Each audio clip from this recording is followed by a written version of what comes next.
महाभारत काल में यमराज को कुरु वंश में दासी के यहाँ विदुर के रूप में जन्म क्यों लेना पड़ा था? ऐसी क्या वजह थी और किस श्राप के कारण यमराज को धरती पर एक मनुष्य के रूप में जन्म लेना पड़ा था?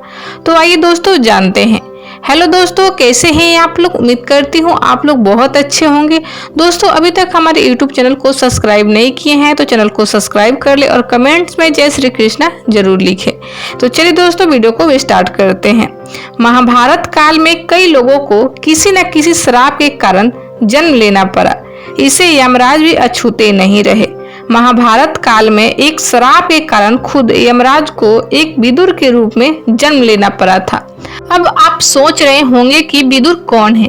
विदुर कोई और नहीं बल्कि यमराज का नाम है। पौराणिक कथा के अनुसार ऋषि मैत्रेय के श्राप के कारण महाभारत काल में यमराज को एक दासी के यहाँ जन्म लेना पड़ा था और विदुर नाम रखा गया।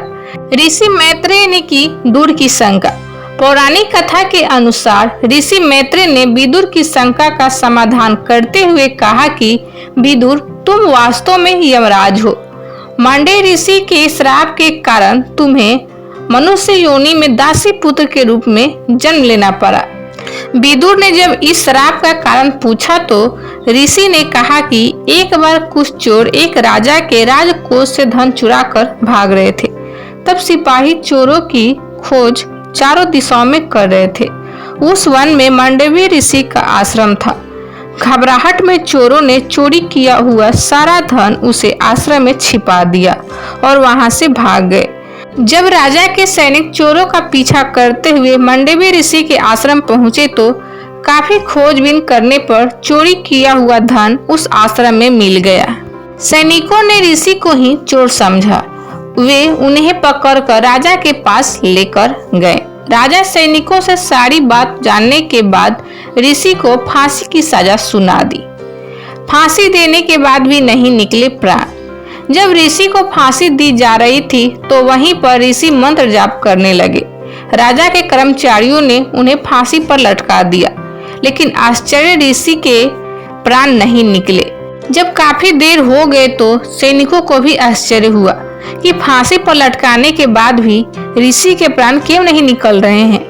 जब यह बात राजा तक पहुंची तो उन्हें अपनी गलती का एहसास हुआ और उन्होंने ऋषि से क्षमा मांगी। यमराज की सभा में पहुंचे ऋषि मांडव्य।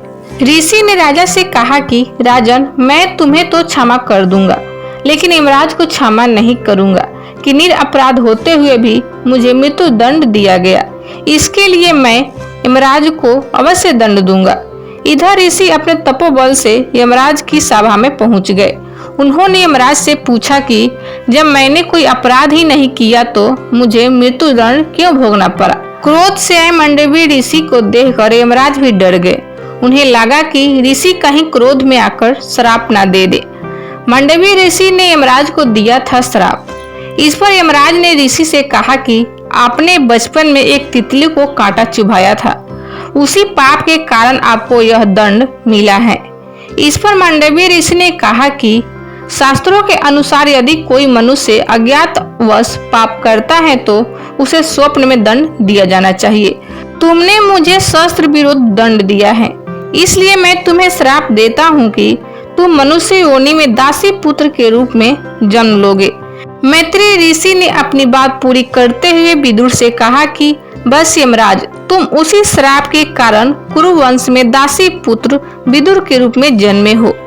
दोस्तों, उम्मीद करती हूँ हमारा ये वीडियो आपको जरूर पसंद आया होगा। अगर ऐसा है तो अपने दोस्तों के पास जरूर शेयर करें और चैनल पर नए हैं तो चैनल को सब्सक्राइब कर ले और कमेंट्स में जय श्री कृष्णा जरूर लिखें। राधे राधे।